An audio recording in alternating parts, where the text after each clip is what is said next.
What's up, guys? Rick here with your betting and one and done preview for this week's Sentry Tournament of Champions. In this video, I'm going to go through the simulated outcomes of the Sentry Tournament of Champions. We'll compare those to the actual odds for the event and see if there's any value there. That's a new tool that I'm going to be showing you. Then we'll look through some head-to-head betting matchups. Again, new improved tool over there to see if there's any value in specific matchups. I'll give an update to the Run Good one and done, and then we'll talk through some one and done options for this week.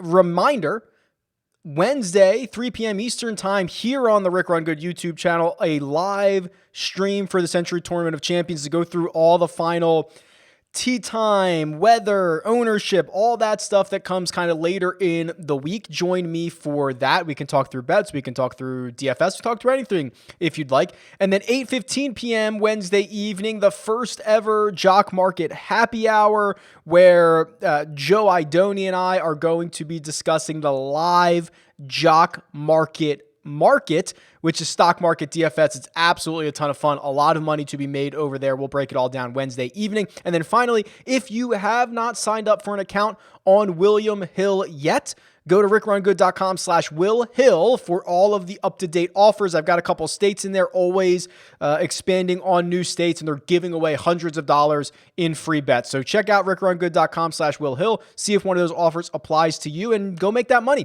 All right, let's do it. Sentry Tournament of Champions betting and one and done. Let's go. What I'm showing you right now is the new and improved tournament predictor tool on rickrungood.com. And I should probably change the name to Tournament Simulator because that's really what it's doing. But Tournament Predictor, that's fine. That's the old name. That'll work. If you've seen this in the past, you know that my main goal is to just determine the real outcomes, the potential real outcomes for an event if you simulate it a bunch of times, and compare those to the Vegas odds and see if there's value. That's the absolute baseline of it. This year, there's a lot of improvements into this. So no longer am I only using shot link measured events. That was something we were doing last year because that was the data that comes from the PGA Tour. They only measure with the laser certain events. Not anymore. I got rid of that. I'm using every single event for strokes gain data. So there are going to be no gaps. And additionally, I expanded the database back to 2005. Obviously, I'm not heavily weighing things that are going back to 2005, but being able to see golfers' long-term results and then also weigh short-term results is critically important in something like this. So what I have in front of you are the simulated outcomes along with the top 5 simulated winners and the top 5 best values for the Tournament of Champions. And I've simulated this event 250 times, which is a lot, but in the scheme of things, it's not a lot. My goal is to continue to change. I wanted to make sure this didn't break the first time that I did it. So my goal is to get it up to 1,000. Then maybe get it up to 10,000. Maybe we'll go to 100,000. I don't know. It's a lot of data. We'll see. But for this week, 250 simulations. I have Dustin Johnson winning this tournament most often, 13.6% of the time. Jon Rahm, 10.4%. And Justin Thomas, 10% of the time. So when we compare that win percentage to the implied odds, right? So you take Dustin Johnson at 8-1. That says he's going to have to win this tournament about 13.3% of the time to break even. I have him winning it 13.6. That is a fair bet, right? First of all, I love it when my numbers and the odds makers numbers get so close. That's usually some validation that what you're doing is correct. And but to me, this is not a bettable number. I don't like to bet fair prices. I don't like to bet numbers that I think are accurate. I'm looking for value. So for Dustin Johnson, unfortunately, that is a no bet from me in terms of an outright. Now, you start to look at and the same principles that I put in place for the win numbers. Take the win percentage, compare it to the odds, and see if there's value. I do the same thing for top 5, top 10, and top 20 numbers. And what you'll notice, especially for the heavy favorites, the odds the value gets significantly worse in terms of top 5, top 10, and top 20 numbers. So, for example, the odds makers odds for Dustin Johnson to finish inside the top 5 of this 42-man field is 2.25 to 1. That implies he's going to finish in the top 5 44% of the time. I only have him finishing in the top 5 about 26% of the time, which, don't get me wrong, is a lot. Him finishing in the top 5, it happens often, very, very often, but not enough to bet at 2.25 to 1. Same thing for top 10, same thing for top 20. So keep that in mind as you are rolling through this tool. So my top 5 simulated winners, as I mentioned, DJ, John Rahm, JT at the top. Then I get Hideki at 8%, Bryson at 6.8, and Patrick Cantlay at 6.8% of the time. So now we start looking at what the best value is, comparing that win percentage to the Vegas implied odds. And we can sort by this, but I also have a handy dandy chart up here in the top right-hand corner. And Adam Scott becomes the most valuable bet for this week because he's 55 to 1, which would imply he's going to win this tournament 1.8% of the time. I have him winning it closer to 5.6% of the time. And now you could argue that, Adam Scott's recent data can be a bit skewed. Because if you look at like his last 6 weeks, it wasn't all that good, and he only played 6 weeks after the restart. But if you look at his last like 10 starts, well, he has a win in there, right? He won the Genesis. So it's really strange where he played so few times over the course of many months that I think the data could be skewed a little bit in his favor. So keep that in mind.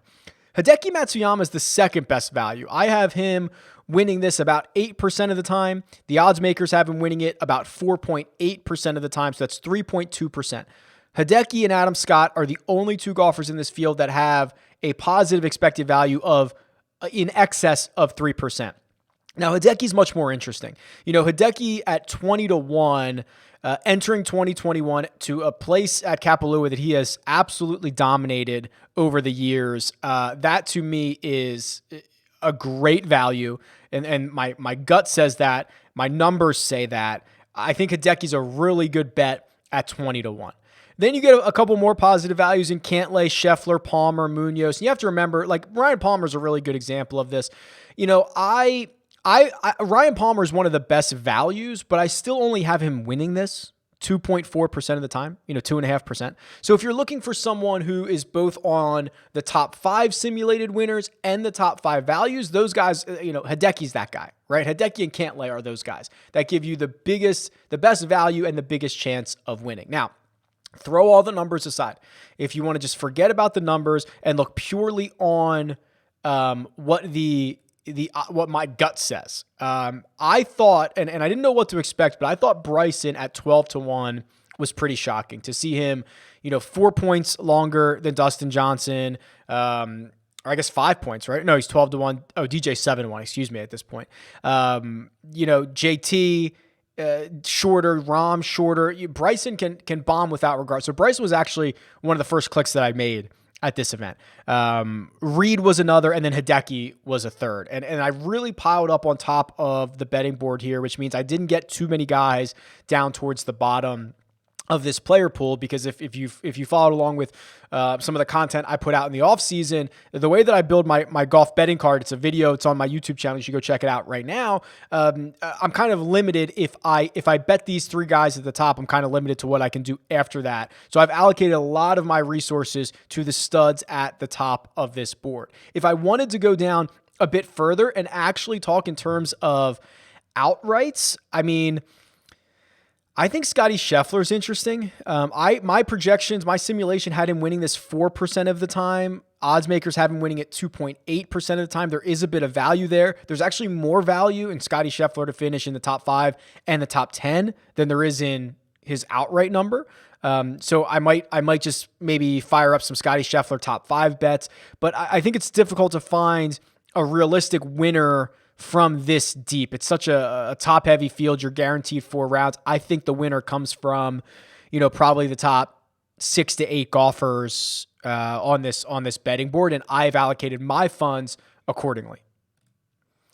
So this is, I think this is one of my favorite. This tool and the tool that I'm about to show you are probably my favorite updates for 2021 because they accomplish the goal of getting more robust via data, but getting more user-friendly on the front, which is like the perfect combination, and I love it. So let's go to the head-to-head betting matchups. This tool, again, is going to look similar, but it is powered by a lot more data. And if you're new, welcome in 2021. This tool uses strokes gain data over any period of time that you would like to compare two golfers against one another in a 4-round head-to-head matchup. This is work that has been done previously by both Data Golf and by Joe Pita. I have used their information and their guidelines to kind of continue to build off and back test mine and things like that. So this is my take on all of that. And it comes up with a win probability and a projected money line for all of these matchups. And now the data goes back all the way to 2005. And we are no longer limited by just events that ShotLink is tracking. So this is another phenomenal tool. I absolutely love it. I'm going to set my default to be since the start of 2020. So we're going to do the 2020 calendar year for my default here. And we're going to run through some matchups here on Will Hill, which now that I'm in Nevada, I got to tell you, the legalized mobile gambling is just chef's kiss. I mean, it's sitting on the couch, putting bets in legally is top-notch stuff. So let's look at a couple of these, find a couple that are interesting. Justin Thomas and Hideki Matsuyama. Justin Thomas minus 163, Hideki Matsuyama plus 130.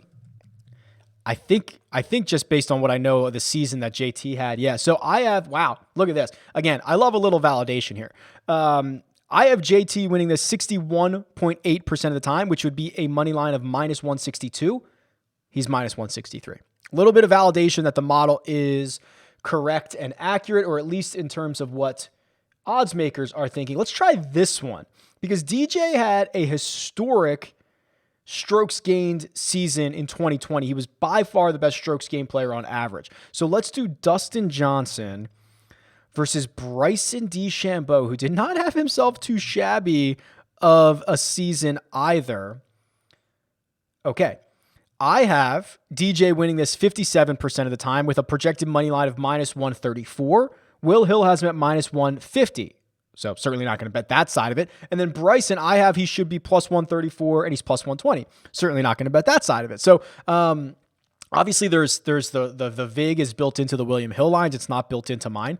So keep that in mind. What if we shorten this? Well, if we shorten this up, DJ gets even better, doesn't he? I was trying to think if I did this just since the restart, would these numbers change?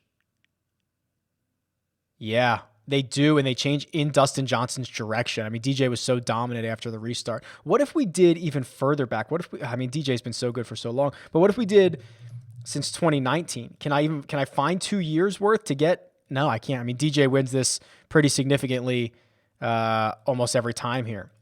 Okay, so we'll continue on. Let's see if we can find a bet. Well, I don't know. Let's see. Cam Smith, who had a great finish to the year, versus Mark Leishman, who was brutal after his victory. Like really, really brutal. And let's change my year back to 2020. Give these guys a fair shake. Okay, this is more like it. I have Cam Smith winning this matchup 67% of the time. And you can see, I mean, they went in opposite directions in August. And Leishman, you know, he won early in the year. That's what you're seeing up here. You're seeing these gains up here. And then you're seeing Cam Smith really turn it on towards the end. They're headed in opposite directions. I have Cam Smith winning this 67% of the time, a minus 207 money line. He's only minus 150 on Will Hill. I will probably bet that. That seems like a bettable number to me. And if you go more recent, if you go since like the restart, it's going to get even uglier for Leishman, I imagine. Yeah. I mean, very small sample size. I have Cameron Smith winning this 89% of the time. There's probably no two sets of golfers that are really 89% to win over 4 rounds because golf is so volatile, but we are in a small sample size right now. And it is just indicative of the complete opposite directions that these two guys are in, that Leishman only wins at 10% of the time. Let me see if I can find one more.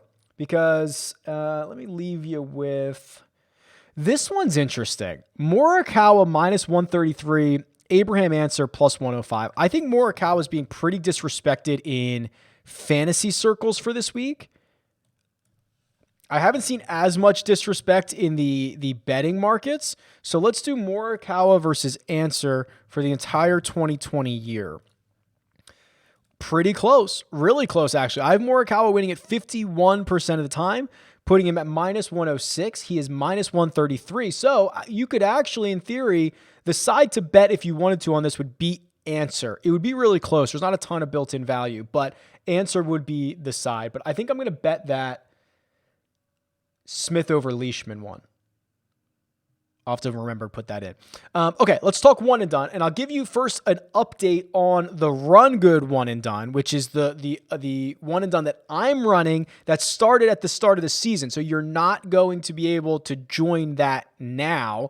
If you're interested in joining one and dones, the two that I'm going to be in this year, there is one from, I think it's Fantasy Golf Championships, I think is the name. It's the one with Pat Mayo and Fantasy National. They've partnered with Sports Hub, I think is the site that's hosting it.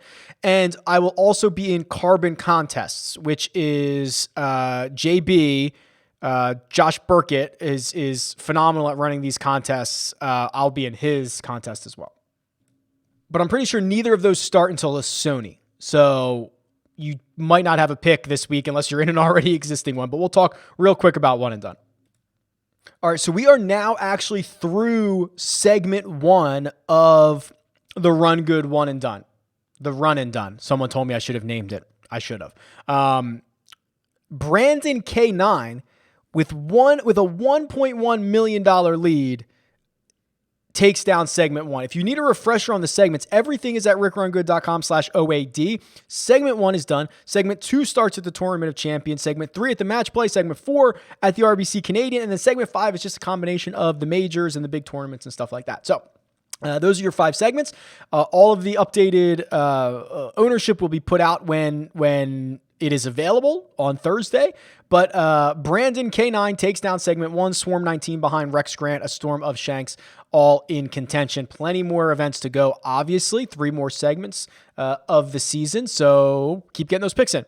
Okay, one and done for this week. I think it's pretty interesting because a couple of notes.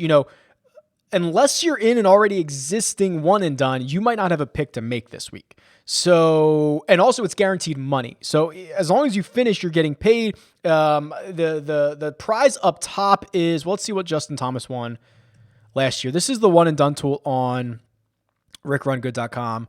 Let's see what JT won at this event last year. Does it count towards the official money? Yeah, $1.34 million. So that's probably what you're looking at. So there are obviously bigger tournaments, but this is probably the smallest field. Like if you did first place prize divided by number of entries, this might be one of the bigger ones because it's only 42 people. WGCs are going to be more, but they're like 74 people. I guess the Tour Championship, but that's not included in a lot of one and done. So this might be like the biggest dollar per player in the field. So I think you need to take it seriously. I'm going to stick with 2 guys is what I have this narrowed down to. Patrick Reed and Hideki Matsuyama. And I can show you their numbers here. Reed, obviously a winner of this event. And where's his Sentry Tournament of Champions? He's right here. So in 6 starts at the Tournament of Champions, he averages $474,000. You would take that this week, obviously. He won it in 2015, he finished second twice since then, shows up at these big time events. And I think that Patrick Reed, he doesn't really have a natural fit, right? I mean, you're looking at some of his career earnings here. Obviously gets the big bump from the Masters, obviously gets the big bump from Mexico, places that he's won. There's not a great natural fit for him, which is almost a compliment. So I think I'm going to run out Patrick Reed. And I don't have ownership numbers on him historically because this event is normally not included in one and dones. Outside of that, I think you could be really interestingly contrarian if you played Hideki here. Because Hideki has unbelievable elite course history and event history, 3 starts, no worse than 4th. But he also has elite, unbelievable history at the Waste Management, which is where most people use him, right? So if we go down and look at ownership, here you go. Hideki gets used he gets deployed most by far at waste management. He gets deployed second most at farmers. Now, again, I don't have data on the Tournament of Champions, so maybe if this was available for people to pick, they would use him here. I just think it's a really interesting way to use Hideki in a prime natural fit that is not the one that everyone else is going to use him at. I think that's really interesting. So those are the two that I have it laser focused on. Couldn't blame you for JT or Xander or any of these no-cut stars or anything like that. But those are the two that I'm super interested in terms of season-long one and done. All right. I think that'll do it. Sentry Tournament of Champions betting and one and done preview. I hope you enjoyed. All the tools you saw today available at RickRunGood.com. You have any questions, comments, concerns? Tweet me at RickRunGood. Leave a comment below. Best of luck. Later.